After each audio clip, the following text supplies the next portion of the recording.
Bon, on va tout préparer. Putain, pour une fois, je suis contente, mon bureau il est pas en bordel. Enfin, un peu, mais pas beaucoup.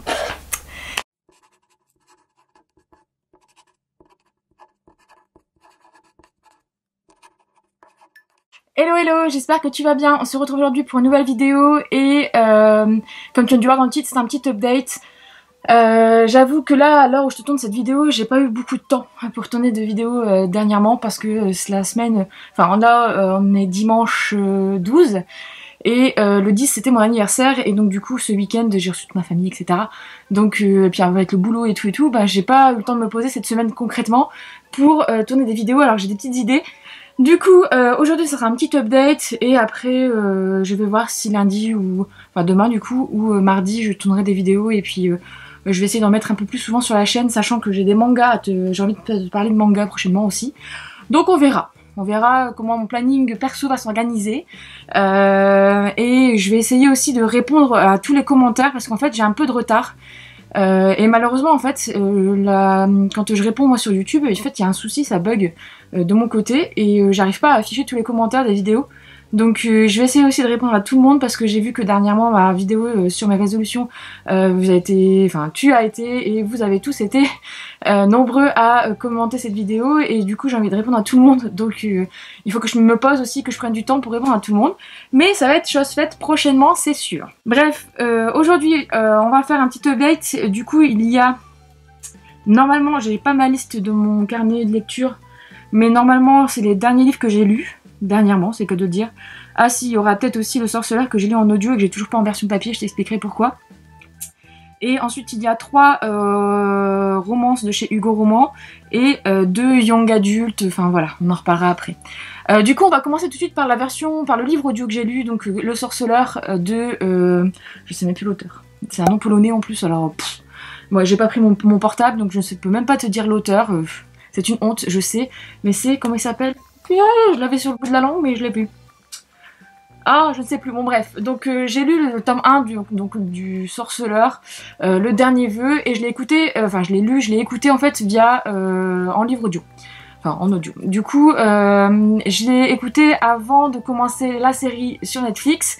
Et je l'ai terminé forcément après avoir regardé la série parce que la série je l'ai bouffée littéralement en un week-end. Je me suis fait les 8 épisodes et d'ailleurs je suis en train de re-regarder les épisodes après avoir fini le livre et je pense que le livre 2, bientôt, je vais bientôt l'entamer, à voir comment je m'organise avec mes challenges de relecture etc. Enfin on verra. Et que te dire à part que j'ai mis un 20 sur 20 il me semble sur LinkedIn. Non, sur Livre Addict. Pourquoi LinkedIn? J'ai mis un 20 sur 20 sur Livre Addict parce que j'ai énormément aimé ce premier tome. En fait, déjà j'ai été captée direct par l'univers. Moi j'adore ce type d'univers là, fantasy, avec des personnages assez hauts en couleur on va dire, notamment pour Geralt, faut le dire. Et en plus de ça, pendant que j'écoutais la version audio, maintenant j'avais l'image de Henry qui interprète très bien Geralt. Donc du coup voilà, alors moi je dis Geralt et pas Geralt parce qu'en fait le narrateur du livre audio dit Geralt. Donc je sais pas ce qu'on doit dire, mais en tout cas moi c'est resté Geralt. Que dire d'autre? En fait déjà l'univers est un univers fantasy bien complet, bien comme il se doit. Et ce tome 1 en fait, moi j'avais lu des avis et j'avais discuté avec des personnes autour de moi avant de l'entamer parce que j'ai des fans, des personnes qui ont déjà lu le tome, qui ont déjà joué pardon au jeu, aux 3 jeux. Et donc du coup j'ai pu en discuter des bouquins avant et en fait le tome 1 et le tome 2 sont des mini recueils de nouvelles entre guillemets, des nouvelles autour des aventures de Geralt en fait. Et donc ça, pour moi, ça, c'était pas, comment dire, quelque chose qui m'a surprise vu que je le savais déjà avant d'entamer le tome 1. Et du coup, moi, j'ai beaucoup aimé parce que, en fait, on a un rythme. En fait, ça fait vraiment des mini-histoires, en fait, dans ce premier tome, où on suit un peu, on découvre un peu l'univers sans vraiment avoir de trame. On a une trame de base, en fait, les aventures de Geralt, mais sans vraiment avoir de fil conducteur pour l'instant principal, en fait, sur vraiment une aventure, etc. Ça, je sais que ça va arriver à partir du tome 3, et par contre, dans la série, c'est déjà amorcé. Donc voilà, ça moi je suis au courant, d'ailleurs je sais même la fin des livres, parce que en Nouvel An je me suis fait spoiler la fin des livres, je suis bien deg, mais bon, c'est pas grave, ça me... comment dire, ça me... ça me freine pas en fait à lire la suite et à découvrir les aventures de Geralt parce que j'ai envie de comprendre pourquoi et comment et machin. Mais c'est vrai que le spoil qu'on m'a fait, parce que j'en parlais avec les personnes, etc. Et j'étais un peu deg, mais c'est tout, hein, c'est la vie. Hein.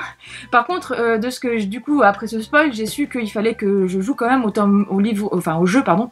Je vais y arriver au jeu numéro 1 et notamment aussi le 2, mais plus le 1, parce qu'en fait les jeux, de ce que j'ai compris, sont les suites des livres. Donc voilà. Donc j'étais un peu déçue d'un côté, mais bon voilà. Après j'ai eu de la part de mon monsieur pour Noël le 3e jeu sur Switch.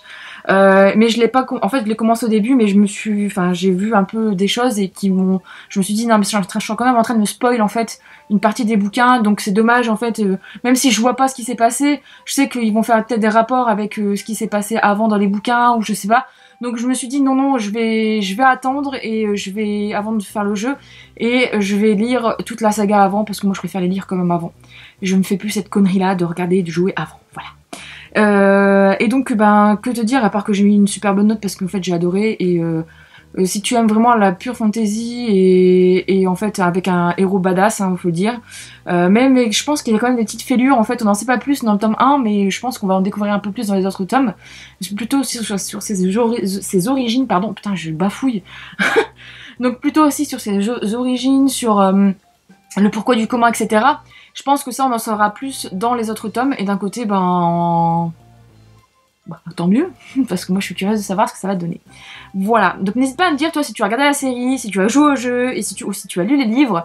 Je sais que c'est hyper compliqué là, moi j'aimerais bien me faire la collection des bouquins dans les éditions Brajlon, mais les couvertures crème avec les blasons dessus, mais vraiment les éditions Brajlon parce que on m'a dit sur Insta que c'était dispo aussi chez France Loisirs. Personnellement moi j'aime pas trop acheter chez France Loisirs, parce que je sais que des fois si on n'achète pas tous les mois, y a des séries qui arrêtent et du coup on est foutu. Et le truc c'est que j'aime pas en fait me sentir comment dire, obligée d'acheter en fait. J'aime bien que le livre, l'achat d'un livre se fasse ponctuellement et impulsivement. Oh putain, bon, bref, je parle plus. Bref, et donc du coup, c'est pour ça que je vais attendre que Brajlon ait réédite, j'espère. Normalement, ça devrait venir parce que j'ai vu sur Cultura que c'était en cours de réapprovisionnement, donc voilà.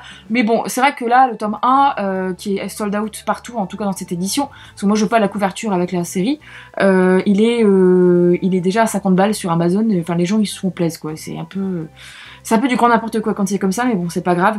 Et les versions poche en fait, je préfère plus les versions avec les blasons en moyen format, voilà. Bref, c'est un petit caprice de Fanny. Ensuite, je pense qu'on va alterner parce que sinon on va se faire chier. Donc du coup, je vais mettre ça comme ça, voilà. Parce que sinon, ça va être... je parlais que de romance d'un coup et ça va pas le faire. Donc j'ai lu aussi dernièrement Et puis soudain sombré de Laura Eswell, donc le tome 3, publié chez les éditions Hugo Roman dans la collection Poche. J'attendais cette suite avec impatience parce que le tome 2, je sais pas si tu te souviens, mais la fin quand même du tome 2 est assez hard. Il se passe quand même quelque chose de ouf, enfin de grave quand même. Et du coup j'avais envie de savoir la suite et vraiment de voir comment ça les goupillait, etc. Et au final, j'ai bien aimé ce tome, ça se lit bien. Mais à un moment, enfin ça m'a fatiguée quand même. J'ai eu l'impression franchement de me retrouver de lire en fait une projection de ce que pourrait être un épisode d'Hélène et les garçons ou des vacances de l'amour. Je suis désolée pour les fans de cette saga, mais c'est vrai qu'il y a des moments c'est un peu trop...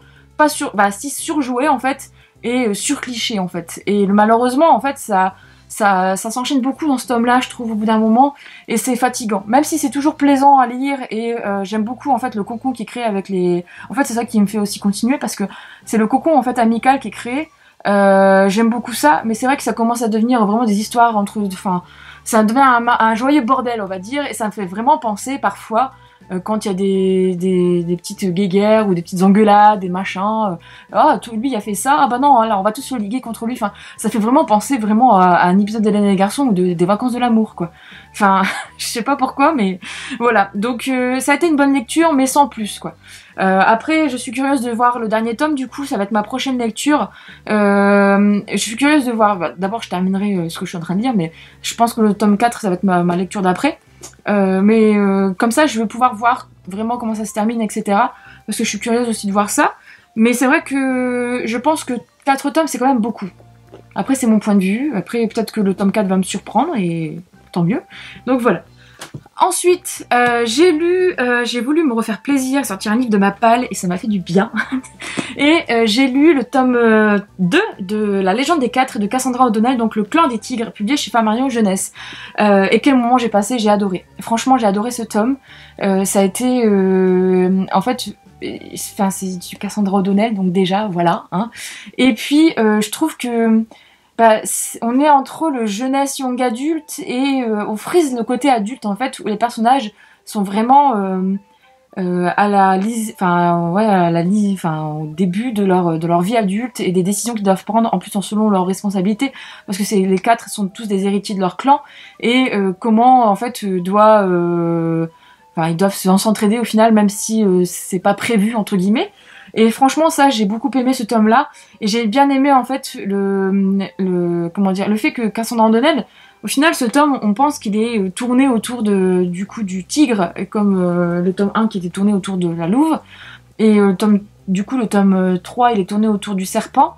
Mais je trouve on en découvre un peu plus en fait sur chaque personnage et je trouve ça vraiment génial. Je trouve que Cassandra O'Donnell elle joue bien en fait avec les différents points de vue, les différents passages en fait. Et au final des fois j'avais vraiment l'impression d'être vraiment dans l'action parce que il se passe un truc à un instant T dans un clan, ça se répercute dans un autre clan à un instant T. Il y a des décisions qui sont prises ailleurs. Enfin franchement c'est vraiment bien tourné. Tout est un bon mélange vraiment bien fait et assez cohérent. Et ce tome 2 là est pour moi meilleur par rapport au tome 1. Sur le tome 1 on découvre beaucoup quand même de choses sur la mythologie entre guillemets de l'univers etc. Mais celui-ci se penche plus sur vraiment les alliances, sur les trahisons, sur le problème qu'il y a dans certains clans etc. Donc c'est vraiment bien foutu et j'adore, franchement j'adore et je pense que je vais m'acheter prochainement le tome 3. Je vais attendre peut-être un peu de laisser ma palle et puis après on verra parce que j'ai eu quand même j'ai eu quand même quelques livres pour mon anniversaire donc du coup je te les présenterai dans le prochain book haul mais du coup voilà j'ai pas envie non plus de trop me surcharger non plus, on verra. Ensuite, une autre lecture romance, c'est le tome 3 de Le Grand Nord, donc Secret de Sarina Bowen, donc publié chez Hugo Roman Poche. En fait, j'attendais beaucoup de ce tome 3, je pense peut-être un peu trop, je m'attendais à quelque chose de différent, et au final, ça a été quelque chose de très simple et de très classique. Pas forcément... qui me surprend en fait au niveau des personnages, au niveau de leur attitude, etc. Concrètement, si je peux comparer avec le tome 1, j'ai beaucoup aimé en fait le personnage d'Audrey dans le tome 1, le côté sa fraîcheur, etc. Et en fait, j'ai pas retrouvé ça dans le personnage féminin de ce tome-là. Et Zach, en fait, je m'attendais à quelque chose de différent. Et pour finir, je l'ai trouvé assez passif. Passif et indécis. Et puis voilà, en fait, il y a des choses qui, au final, ne bougent pas. Et qui ne changent pas. Et c'est tout lent. Et voilà, c'est pas le meilleur pour moi. En fait, le tome 2 est vraiment le meilleur. Et le tome 2, en fait, est plus puissant au niveau des sentiments, je trouve, par rapport à celui-ci. Mais bon, après, j'ai passé un bon moment de lecture, ça se lit super vite aussi. Mais j'ai pas été plus touchée que ça, en fait. Voilà, l'histoire de l'arc, elle m'a pas forcément plus touchée.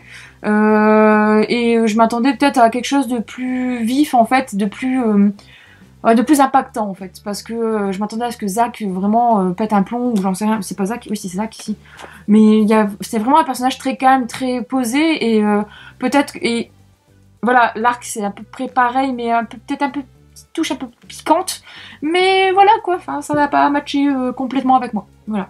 Bon bah tant pis hein, c'est la vie, c'est comme ça, mais en tout cas c'est une bonne saga, je trouve que c'est quelque chose qui se lit bien en hiver. Celui-ci en plus je l'ai lu au moment de Noël, enfin après Noël, entre les deux, entre Noël et le Nouvel An. Et il se passe beaucoup de choses autour de Noël, vraiment en hiver, donc ça tombait bien. J'étais vraiment dans la période, même si cette année j'ai pas lu de romance de Noël, mais je pense que l'année prochaine je vais me faire une petite pile parce que j'en ai quelques-uns dans ma pile à lire. Je pense que c'est vraiment le bouquin que je peux te conseiller pour ces moments-là. Et ben d'ailleurs le suivant c'est pareil, je l'ai lu aussi entre Noël et Nouvel An. Et c'est Un palais de glace et de lumière, donc le tome 3,5 de Sarah J. Maas, publié chez La Martinière Jeunesse. Et Voilà, je peux pas en dire plus, c'est... non, mais en fait, ça m'a fait vraiment du bien de retrouver toute la clique, tous les personnages, de voir l'après en fait du tome 3, parce que de toute façon cette saga c'était un coup de cœur complet hein, sur l'année, et ce tome 3 et demi en fait je voulais le garder un peu plus, mais pour finir je savais qu'il allait pas donner plus d'infos en fait sur, enfin nous donner une suite entre guillemets, enfin nous mettre un peu une mise en bouche avant la suite. Donc du coup, je me suis dit bon, je vais quand même le lire parce qu'il me faisait envie. J'avais envie de lire quelque chose que j'allais adorer, je le savais. Donc ça a été le cas comme d'habitude. Hein, et j'ai bien aimé en fait ce qui se passe et tout dans ce bouquin. Là, t'es vraiment en plus dans l'équivalent des fêtes de Noël. Avelaris, donc ça c'est vraiment top. Franchement pour la période, si tu veux le lire, si tu ne l'as pas encore lu, lis-le vraiment en fin d'année entre Noël et Nouvel An, parce que c'est vraiment quelque chose qui se lit vraiment cette période-là. Enfin moi j'ai adoré en fait, parce que du coup on découvre une partie un peu religieuse entre guillemets, enfin tradition de l'univers entre guillemets, enfin de la cour de la nuit en fait, et c'est vraiment cool. Donc ce tome en fait il fait 327 pages, à savoir qu'en plus à la fin de ce tome on a un chapitre qui en fait parle de deux personnages en particulier, donc de Cassian et de Nesta. Et en fait, on voit prochainement la saga Un palais d'épines et de roses continue, et il y a un chapitre complet, enfin plusieurs même, sur le début en fait de la saga prochaine, enfin ou plutôt du tome prochain qui va arriver, et c'est principalement, je pense, sur Cassian et Nesta, parce que dans celui-ci quand même, voilà. Et du coup, ça, quand j'ai vu ça, je me suis dit, ah bah en fait, on va quand même avoir un tome 4 pour finir. Et je pense que oui, enfin, c'est le but, hein, je pense que oui. Donc j'ai vraiment hâte de lire le tome 4.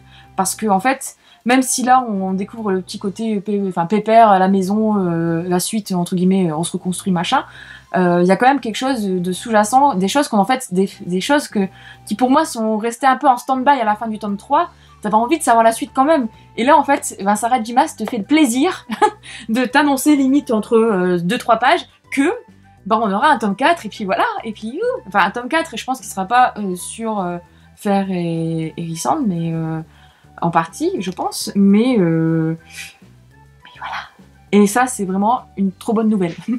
Franchement, c'est la meilleure nouvelle, je pense, que j'ai eue, enfin, pas la meilleure nouvelle, mais une des bonnes nouvelles que j'ai eues à Noël, enfin entre les deux, enfin je finissais en plus mes congés, donc voilà. Mais c'était vraiment un bon moment de savoir ça, et au bon moment, et voilà.